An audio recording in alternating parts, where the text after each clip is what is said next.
ఎక్కడ పడితే అక్కడ చంపేసి దానికి బూటకపు ఎదురుకాల్పులు, అంటే అసలు ఎదురుకాల్పులు అని పెట్టడం, అసలు బూటకం అనేటువంటిది అందరికీ స్పష్టమే.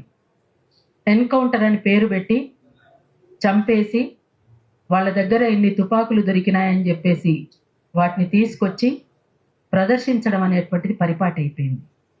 అంటే